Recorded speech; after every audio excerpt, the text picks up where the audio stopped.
ഇവിടെ ഒരു സുന്ദരിയായ പെൺകുഞ്ഞു ജനിക്കുന്നു. പക്ഷെ അവളുടെ അച്ഛനോ അമ്മയ്ക്കോ ആ കുഞ്ഞിനോട് ഒരു വാത്സല്യം ഉണ്ടായിരുന്നില്ല. ഒരു പിഞ്ചു കുഞ്ഞാണെന്ന് പോലും നോക്കാതെ അവരതിന് ഫുഡ് കൊടുക്കുകയോ അതിനോട് ടൈം സ്പെൻഡ് ചെയ്യോ ഒന്നും ചെയ്തിരുന്നില്ല. അവരെല്ലാവരും അവരവരുടെ ലോകത്ത് ബിസിയായിരുന്നു.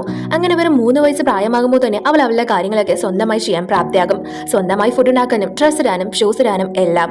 കാരണം ആ കൊച്ചിന് ഇതൊക്കെ ചെയ്തു കൊടുക്കാൻ ആരും ഉണ്ടായിരുന്നില്ല. അങ്ങനെ വീട്ടിൽ ഒറ്റയ്ക്ക് ബോറടിച്ച് അവള് ബുക്സ് വായിക്കാനും ബുക്സിനൊക്കെ അഡിക്റ്റ് ആവാനും തുടങ്ങി. അവളുടെ അച്ഛനോട് അവൾക്ക് വായിക്കാൻ ബുക്സ് വേണമെന്ന് പറയുമ്പോൾ അതൊന്നും വേണ്ട, നീ TV കണ്ടാൽ മതിയെന്നാണ് അയാൾ അവളോട് പറയുന്നത്.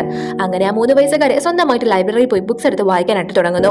ഇവളുടെ പാരന്റ്സിന് സ്വന്തം കൊച്ചിന്റെ വയസ്സ് പോലും നേരെ ചൊവ്വേ അറിയില്ല. അവൾക്ക് സ്കൂളിൽ പോകാൻ പ്രായമായപ്പോൾ അവൾ തന്നെയാണ് അവൾക്ക് സ്കൂളിൽ പോകണമെന്ന് അച്ഛനോട് പറയുന്നത്. പക്ഷെ ആ പൊട്ടനച്ഛൻ ആദ്യം സമ്മതിച്ചില്ലെങ്കിലും പിന്നീട് അയാൾ ഒരു കാണ്ടാമൃഗത്തിന്റെ സ്കൂളിൽ ഈ കൊച്ചിനെ കൊണ്ടുചെന്ന് ആക്കുന്നു.